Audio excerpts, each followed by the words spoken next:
Мас абалында унаа башкарган айдоочулар үчүн 3 жылга чейин айдоочулук күбөлүгүнөн ажыратуу мыйзам долбоору даярдалып жатат.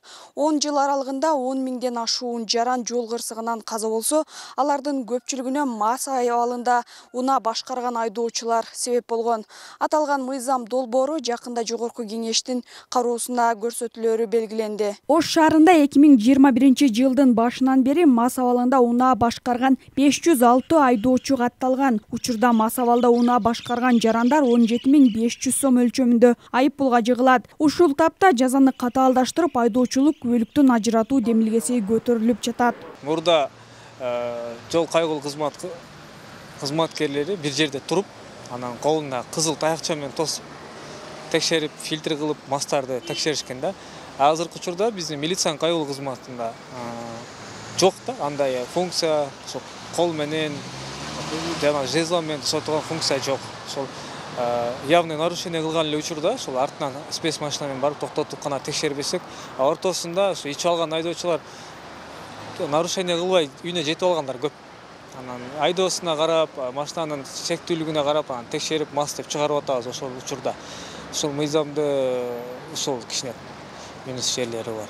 Учурда коомчулук мындай демилгени кызуу талкуулап жатат. Айрымдар сунуш колдоо тапса, айдоочулардын жоопкерчилиги артып, унаа кырсыктары азаят деген пикирди жактаса, кээ бирлери бул мыйзам кабыл алынса, коррупцияны күчөтөт деген пикирде. Мас абалында минбеш керек машина.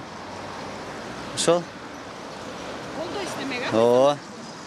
Кумурскадай болуп ташынып жүрөт. А бечараны бир неме болуп калмалып калса, болбойт да, бала чака багыш керек. Колдобойм мен, 6 айга майлаш. Уруксат. Колдобойм мен ону. Эң туура, колдош. Мен эң эки колум көтөрөм. Неге колдойсуз мисалы? Себеби өзүн үчүн ойлобой бирөөнүн дагы неме ойлош керек да. Ошол. Штрафты көбөйтүш керек го дейм. Чем 3 жыл алгандан көрө. Коррупция көбөйөт, если вот этот көбөйсөчү, мындай алып кое турган болсо, например, баягы эле патрульныйлар акчаны көбүрөөк сурап баштайт. Ошо так что лучше не надо, чем алгандан көрүчү.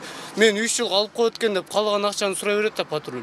Лучше андан көрө штрафын көбөйтсүн. Учурда мыйзам долбоору даярдалып, жакынкы күндөрү Жогорку Кеңешке сунушталары айтылууда. Белгилей кетсек, коңшу Казакстанда да мас абалында унаа башкаргандар айдоочулук күбөлүктөн ажыратылат. Зыягүл Болот кызы, Кудайберди Дыйканов, ТМЖ жаңылыктары.